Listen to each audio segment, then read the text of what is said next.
In this WrestleTalk news, Charlotte Flair and Nia Jax's shoot fight, Vince McMahon apologizes, my review of last night's Raw, and more. Subscribe and enable notifications to always on, not just for daily wrestling news, but when we reach 810,000 subscribers, which we're just over 1,000 away from right now. I will, and I hope you're ready for this. I'm gonna do a forward roll. I know, Ricochet's got nothing on me. Forward roll, it's gonna happen, people. Subscribe. Support WrestleTalk! Jake Paul versus Tyron Woodley might have happened on Sunday night, popular culture reference.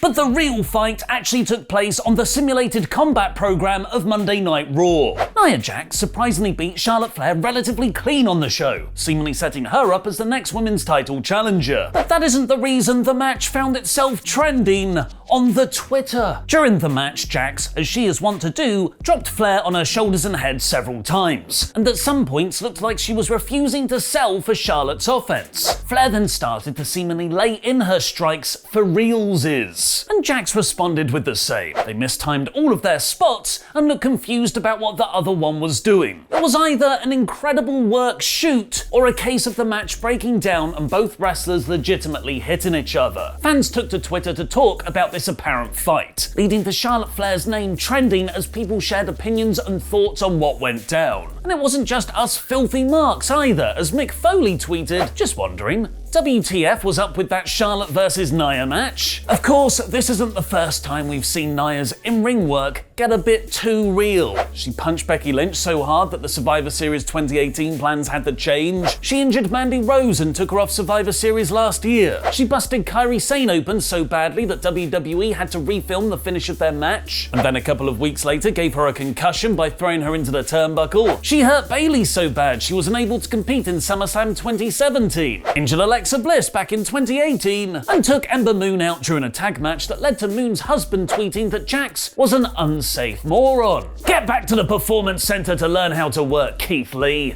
You're the dangerous one here. What do you think happened in the Charlotte versus Nia match? Let me know in the comments, because I'll be replying to as many people as I can for the first 30 minutes after this video goes live. From more out of nowhere than Adam Cole's contract expiring, baby. After weeks of rumors, it's now being reported that Adam Cole is officially a free agent in the world of wrestling, meaning he could show up wherever he wants imminently, like WWE's major rival promotions pay-per-view this Sunday. Fightful Select has confirmed Cole didn't sign a new deal with WWE, and PW Insider adds the company have taken the very rare step of issuing an internal memo via email notifying everyone he is no longer under contract. Sounds like a work. He now joins the former Buddy Murphy and former Ruby Riott, who both have had their non-compete clauses expire today after being released back in June. Adam Cole, Murphy and Ruby as the new Dark Order leaders confirmed. One of those other names released this year was Mickie James, who publicly called out WWE when the company returned her possessions to her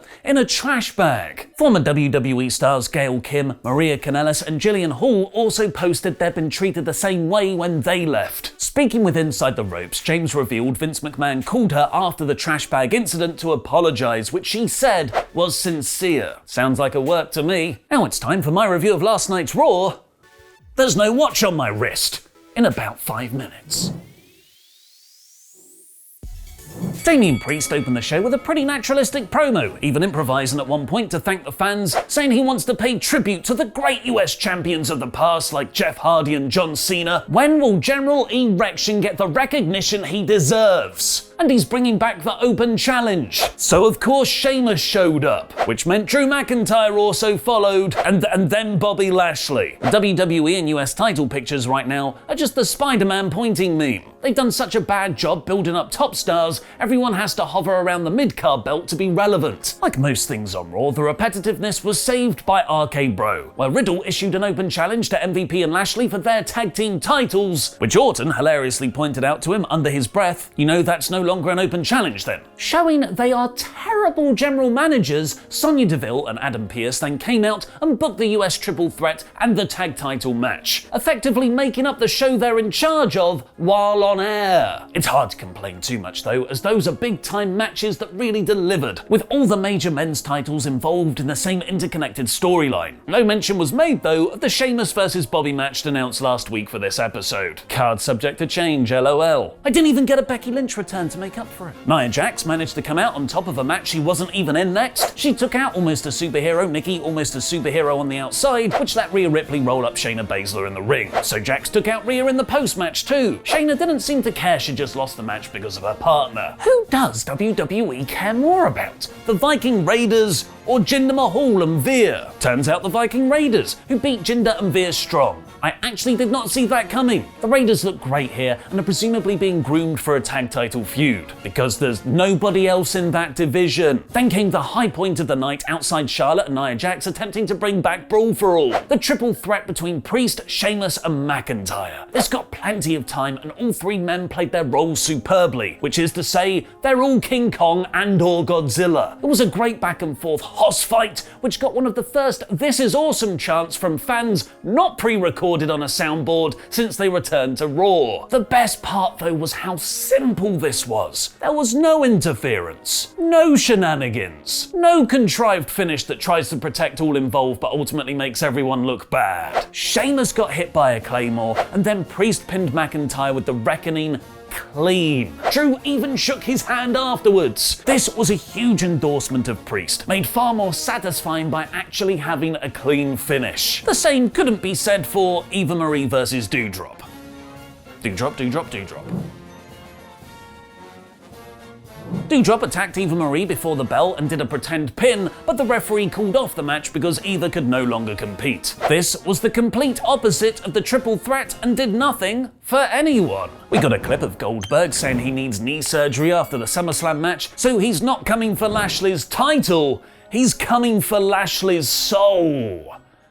When did Goldberg become so obsessed with souls? That's never been his shtick. Oh dear God, we're getting an Undertaker rematch in Saudi Arabia. We'll need more than knee surgery after that. Reggie escaped R-Truth and Akira Tozawa again, who was dressed like a dog. Karrion Kross squashed Humberto Carrillo, who was dressed like a gimp. Then we got the second coming of JBL versus the Blue Meanie in Charlotte versus Nia Jax. Adam better add that to every list he ever makes from now on. Even before it descended into a sloppy, seemingly shoot fight, the dynamic was off. Both are unlikable heel characters, and they were working a match for nobody to root for. Nia appeared to drop Charlotte on her neck, they both did the New Japan Stiff Strike Exchange spot for realsies, and then Jax just won, seemingly intent on not taking a single bump during the finish. Shoot fight speculation aside, this was a weird result considering how Charlotte appeared to enter a title feud with Alexa Bliss last week. Speaking of big people getting baffling wins over others, John Morrison got beaten by a Moss despite the blood feud blow-off match of Morrison vs Miz being advertised for this show last week. Firstly, I feel like Moss is being overexposed in singles matches. Sure, he still hasn't taken a single proper bump, but seeing him so often makes him feel less special. Secondly, Morrison should not be losing to build to a blood feud match against The Miz. AJ Styles then beat Xavier Woods in a decent but ultimately pointless match, and AJ stayed out there to hop on commentary for the main event of RK Bro versus Lashley and MVP. Having him out there was a neat little misdirect, as I then fully expected him to interfere in some way. But what we got instead was yet another cleanly booked finish. Riddle pinned MVP after 10 minutes. It is significantly more enjoyable to be rewarded with actual results after investing your time in the action. The post-match cliffhanger angle was even better though, as it subtly put over two important arcs. Lashley was about to beat up Riddle, but Randy hit an RKO on the WWE champion from Elder just off the camera, both getting over Riddle and Orton's increasing friendship and setting up a potential new challenger for Lashley. What did you think of Raw? Let me know in the comments. 69% of you, nice, voted for Damian Priest won an awesome match clean in our poll on a poll. This felt like one of the most vibrant episodes of Raw all year, with two great matches of star power, the fresh talent of Riddle and Priest, and clean finishes. And as much as a car crash as Charlotte vs Nia was, I couldn't look away. This week's Raw, by Raw standards, is 4 out of 5, which actually makes it one of the best Raws of 2021. Paige's in-ring return, Keith Lee turning heel, The Rock out of WrestleMania, and more. Paige was forced to retire from wrestling when she was just 25 years old after a series of neck injuries, the final one being in December 2017. WWE haven't really known what to do with her since,